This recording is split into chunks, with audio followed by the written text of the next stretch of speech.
2025ஆம் ஆண்டு வான்கூவரில் நடைபெற்ற பிலிப்பைன்ஸ் கலாசார விழாவில் கூட்டத்துக்குள் கார் புகுந்த தாக்குதலில் 11 பேர் உயிரிழந்த சோக சம்பவம் பதிவானது. அதற்கு ஒரு வருடம் கூட நிறைவடையாத நிலையில் மீண்டும் அந்த விழாவை நடத்த எடுக்கப்படும் முயற்சிக்கு கடும் எதிர்ப்பு கிளம்பியுள்ளது. பிலிப்பைன்ஸ் பிசி என்ற அமைப்பு வரும் ஏப்ரல் 19ஆம் தேதி இந்த விழாவை நடத்த திட்டமிட்டுள்ளது. ஆனால் அந்த கொடூர தாக்குதலில் காயமடைந்து தப்பி பிழைத்தவர்கள் இது தங்களுக்கு இழைக்கப்படும் அவமதிப்பு என்று கண்ணீருடன் தெரிவித்துள்ளனர். இன்னும் அந்த தழும்புகளில் இருந்து மீளாத நிலையில் இவ்விழாவை தள்ளி வைக்க கோரி 1200க்கும் மேற்பட்டோர் இணைய மனுவில் கையெழுத்திட்டுள்ளனர்.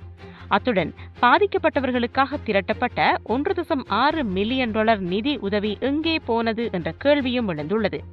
இந்த தொகையை விழா நடத்துவதற்கு பதிலாக நேரடியாக பாதிக்கப்பட்டவர்களுக்கு பயன்படுத்தப்பட வேண்டும் என்று யுனைடெட் பிலிப்பினோ கனேடியன் அசோசியேஷன்ஸ் இன் பிசி வலியுறுத்தியுள்ளது. கலாசார முறைப்படி ஒரு வருட துக்க காலம் கூட முடியாமல் இத்தகைய கொண்டாட்டங்கள் தேவையில்லை என்று சமூக ஆர்வலர்கள் சுட்டிக்காட்டியுள்ளனர்.